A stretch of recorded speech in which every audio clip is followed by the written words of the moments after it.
welcome back to another chapter of The Fat of the Land. Before I begin, let me just say that I've decided to go through each chapter before I read it to check for typos to prevent further confusion, because some of these are just too ridiculous to instantaneously adapt to. So, that should help with the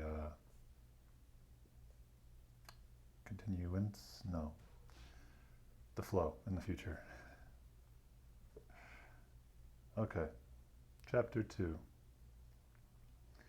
The Home Life of Stone Age Man. Those who speculate on prehistoric man usually think he lived on meat, and particularly so in the northern lands of the world during the Ice Ages. They go on to say, in books and journals, that fat meat is a good diet for strenuous living in cold weather, and to specify that in low temperatures one needs to stoke the internal fires with fuel of high caloric value, meaning fat.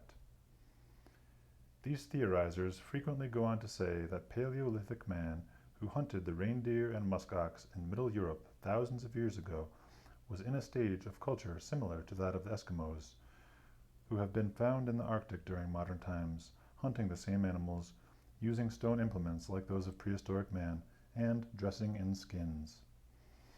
Seemingly, then, nutritionists, who reason as I have sketched, believe that the modern Stone Age Eskimo fights the cold through burning up, physiologically, a lot of protein and, especially, a lot of fat.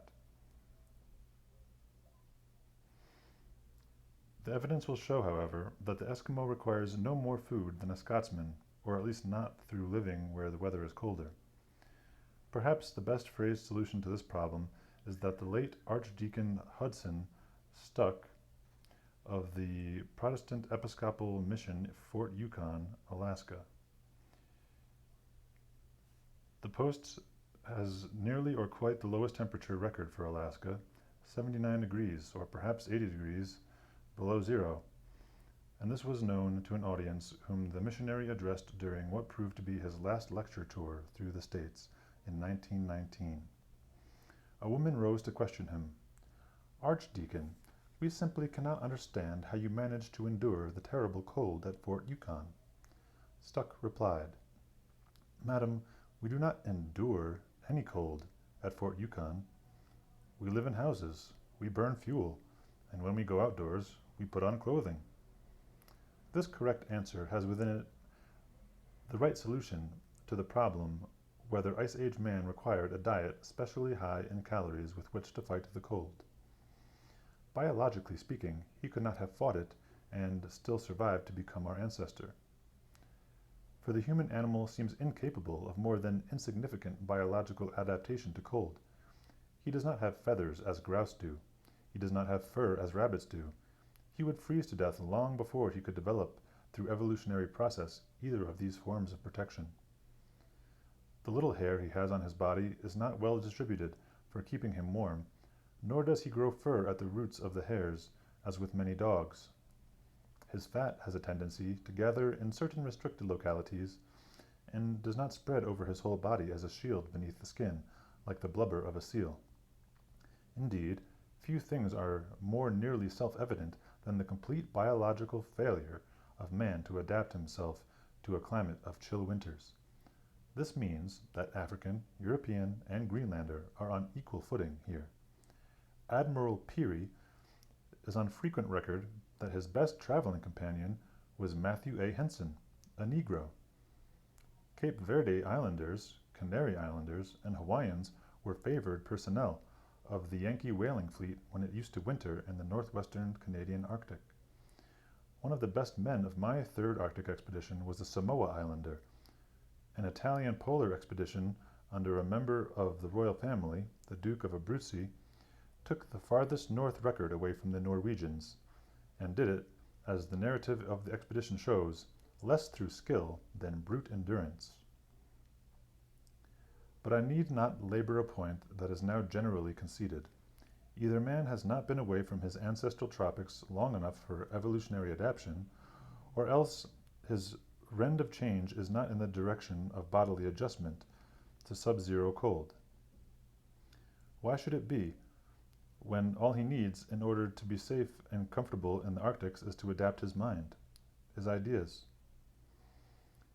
As for us Europeans, we do not even have to make new discoveries if only we have the humility to borrow the technique of the Eskimos, and not start trying to improve on it until we have first learned to grasp its principles and to apply its practice. It is doubtful that man has anywhere else on earth managed an adjustment to environment so nearly perfect as that of the Eskimo to his Arctic. Going from Mexico toward northern and wooded Canada, the amount of caloric energy from food required by the Indian contest with environment does increase with fair regularity, for there is not evident a satisfactorily progressive adjustment of clothes and housing to the increased length and chill of the winter. But at the northern edge of the forest the process is abruptly reversed, for on the Arctic prairies one meets a culture which ceases to fight environment and instead deals with it by adaptation. No caloric energy is then needed for a struggle with the cold, because there is no such struggle. The difference between a Scotsman and an Eskimo dealing with cold resembles the difference between a human swimmer who comes up when necessary for air, and a fish which does not need to come up for air at all. Johnny Westmuller is tense, active, burns a lot of fuel in a struggle. A codfish lets the water cover him and is relaxed under conditions of biological economy. I take for an example the case of the Eskimos of the Mackenzie and of Coronation Gulf before Europeans interfered. Changing what should be changed, as the scholastic reasoners used to say in Latin, the picture applies, likely enough, at least in considerable part, to the living conditions of our Stone Age and Ice Age forebears. Eskimo ways of living, as the first explorers found them, and probably those of Northern Hemisphere man in the Ice Ages, when glaciers covered large parts of North America and Eurasia, were badly adapted to warm weather. Ice Age man endured summer, no doubt, as Australians and Italians now endure winter. When continental Eskimos go inland, they meet terrific heat, humid temperatures running toward 100 degrees Fahrenheit in the shade, with the nights almost as hot as the days, the unsetting sun beating upon them the 24 hours through. The best they can do for cool garments is to use nearly worn-out skin clothes, full of holes. Through every hole the mosquitoes sting. The sandflies get in and crawl around, biting like fleas. The only protection from the insects is smoke, and the insects can stand more smoke than the Eskimos. In old-fashioned language, summer is hell on earth, as long as the wind blows off the land. When the summer wind blows off the sea, it brings fogs and chill rains to men who live near the shore. Skin clothes, then, are of little protection. Garments of mammal intestine shed rain, and so does the hide of the seal when rightly prepared. But even then, Stone Age clothes do not approach the moisture-resistant qualities of our waterproofs and umbrellas of the modern age. The houses of last winter leak, and no one remains in them during summer. The skin tents in which people live get soggy and rot in the damp weather lasts. If the damp weather lasts. With the Eskimo summer and the Italian winter, the condition is one. In both cases, people just endure and long for the change of season. In Texas, summer brings the normal conditions of the year. In Arctic Canada, winter brings them. The Canadian Eskimo has been nearly a prisoner from May to September. It is impractical for him to cross rivers by swimming, and in any case, most Eskimos have no idea how to swim. The lakes, which in his country cover half the surface of the earth, must be detoured. The ground is boggy, and one's feet sink in. The clay is sticky, and one's boots are clogged with it. The insects make life a torment. One is wretched part of the time because he is wet, and if not wet, he is sweltering with the heat. All this the frosts of autumn change. The insects die or go to sleep. The lakes and rivers freeze over, and one can walk across them. The snow arrives, and the whole land becomes a sledge road which leads in every direction. Winter clothes and winter houses, which have been developed to meet the normal weather of the year, bring an average of comfort that seems to the Stone Age Eskimo as pleasant as the usual comfort of Park Avenue does to a New Yorker. In a discussion that considers everything from the dietetic point of view, there is not time to explain fully the Eskimos' clothes, how the materials are prepared, and how the garments are made. Many books, however, including some written by me, have covered this subject in detail. I simply state, then, that the clothes the Eskimo wear in the Arctic during the coldest month of the year, January or February, weigh under 10 pounds, which is a good deal less than the winter equipment of the average New York businessman. These clothes are as soft as velvet, and it is only a slight exaggeration to say that the wearers have to use a test to find out whether the day is cold. At -40°F, a Mackenzie Eskimo, or a white man dressed in their style, sits outdoors and chats almost as comfortably as one does in a thermostat-regulated room.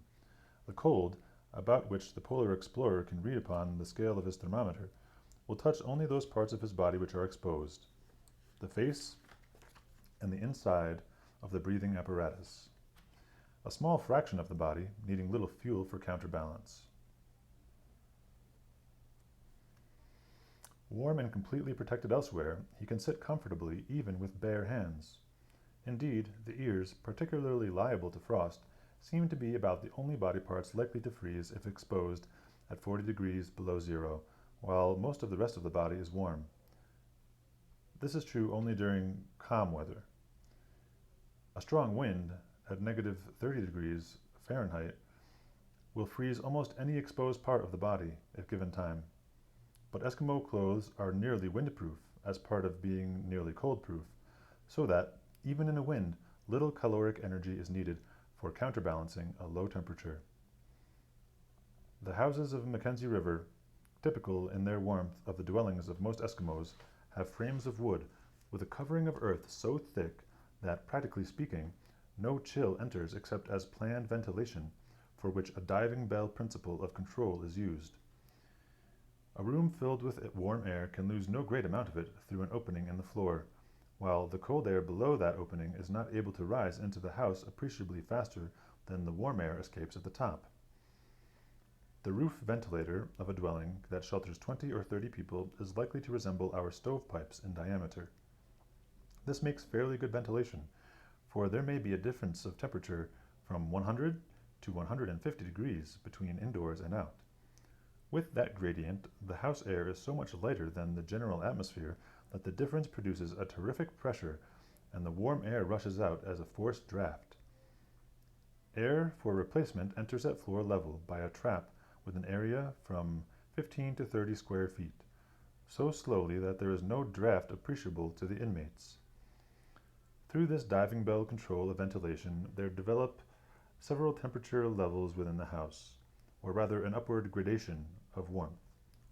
Lying on the floor, you might be cool at 60 degrees. Sitting on the floor, the upper part of your body would be warmish at 70 to 80 degrees. Sitting on the bed platform 3 feet above the floor, you could reach your hand up to a temperature of 90 or 100 degrees. These temperatures, in the Mackenzie district and in many other places, are produced by lamps which burn animal fat, odorless, smokeless, and giving a soft, yellowish light. During my first Mackenzie winter, described hereafter, there were enough lamps extinguished at bedtime, say 10 o'clock, to bring the room temperature down to 50 or 60 degrees. Both sexes and all ages slept completely naked, under light robes. Before white men's influence spread over the North American Arctic, the typical Eskimo house in the afternoon and evening resembled a sweat bath rather than a warm room. When garments are made of fur, as they probably were among our northerly Stone Age ancestors and as they are with the Eskimos, nakedness at such house temperatures is the only thing possible, for with constant perspiration the skin clothes would decay so rapidly that, to say nothing of the smell, they would fall to pieces within a few weeks. There were, accordingly, before the whites interfered, only 2 Eskimo styles within doors. For these, West Greenland and northern Alaska, including Mackenzie River, are typical. In Greenland, by the accounts of early travelers, men, women, and children were completely naked within doors. In northern Alaska, children up to 6 or 7 years of age were naked, but grown people wore breeches, outworn garments from a previous year, old and full of holes, which covered them from just above the hips to just above the knee. These might get wet with perspiration during the evening, but would not be worn more than a few hours.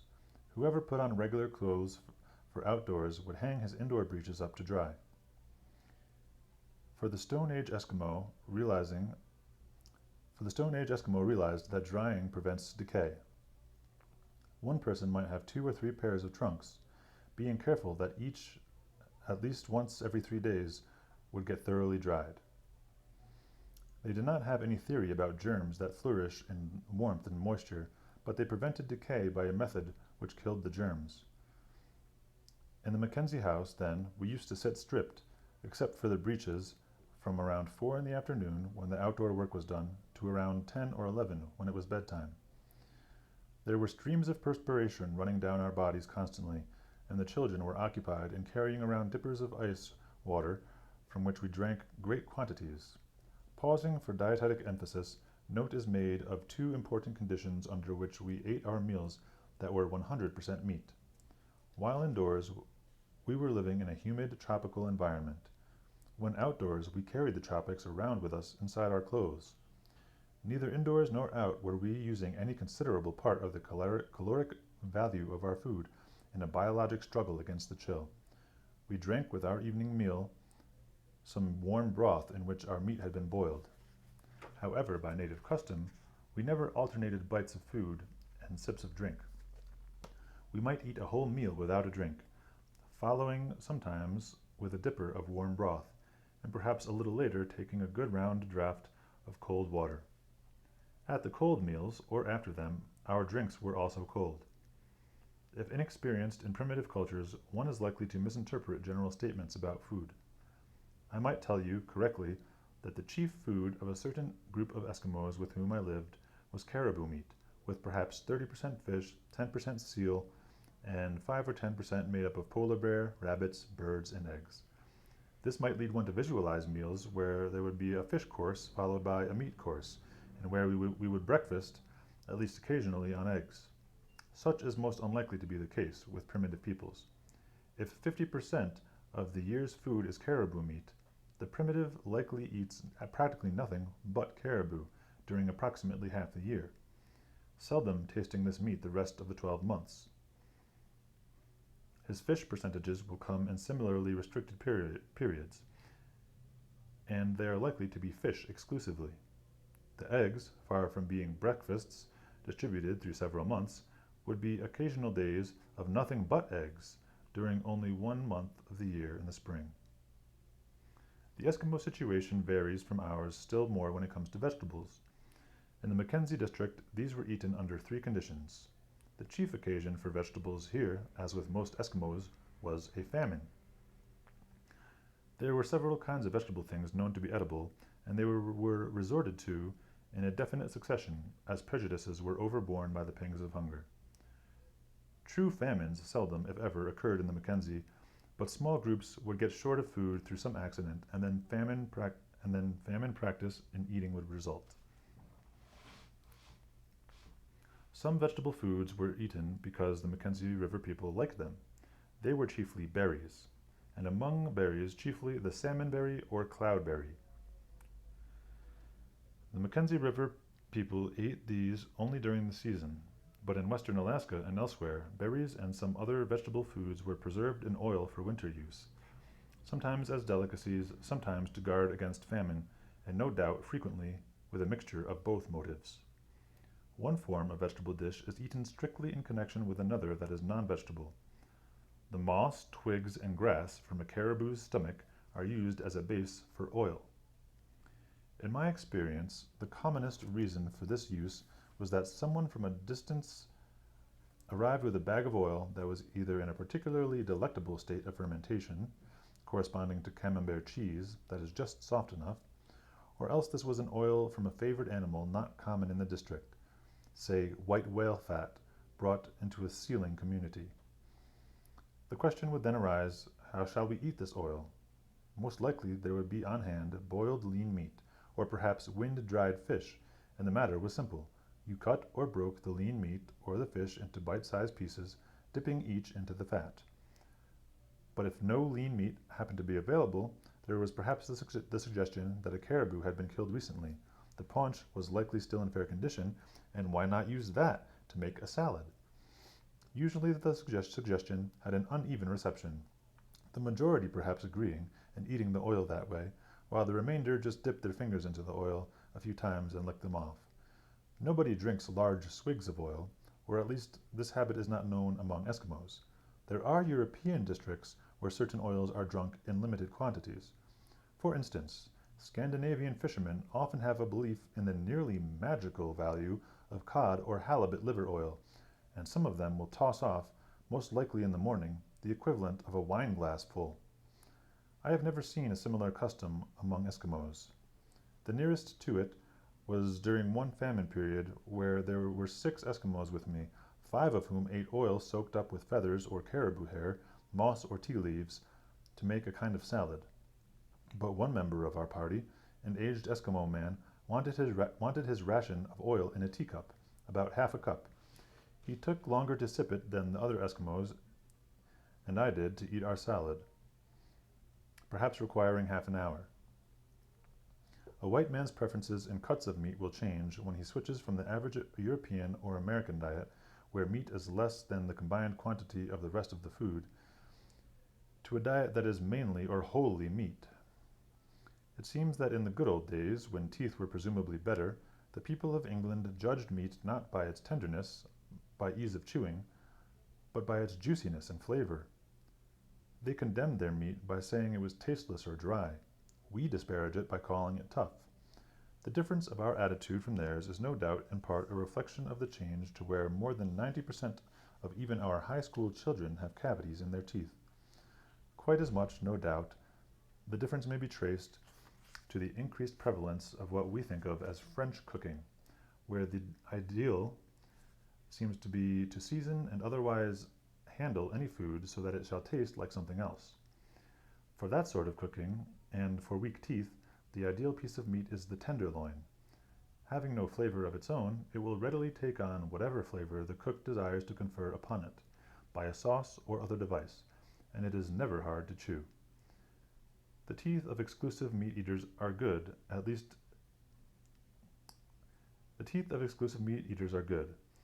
it is so with those who have been brought up on meat. They use no sauce and want their meat to have a flavor of its own, so they usually feed tenderloins to dogs. When first I lived with Eskimos, I was inclined to favor the cuts I had preferred in, quote, civilization. But the facilities for roasting were poor, and often the only available fat to fry in was seal oil, which I never liked for frying meat, even though I grew to like it for other uses. In any case, it was not long until I came to agree with the Eskimos on preferences between different cuts of meat, and these favor mostly parts not adapted to roasting or frying. Among the Mackenzie River Eskimos, the head was considered the best part of the caribou, not just the tongue and brain, though both were relished, but the head as a whole. Among the best parts of it were the fat behind the eye, and the meat, a blend of lean and fat, inside the angle of the lower jaw. As to this group of tastes, I have found no difference among other Eskimos, Indians, or the northern forest, or white men who have lived for any considerable time exclusively on meat. Indeed, a preference for heads is met with here and there all over the world, even among people who do not live wholly on meat. In New England, for example, chowder from fish heads is considered better than if made from other parts. After the head come, in descending order of preference, brisket, ribs, pelvis, and backbone. The principle applies that, quote, the sweetest meat is nearest the bone, end quote. Excess outside meat is frequently peeled off from the backbone for dog feed, and sometimes from the ribs. That's chapter 2.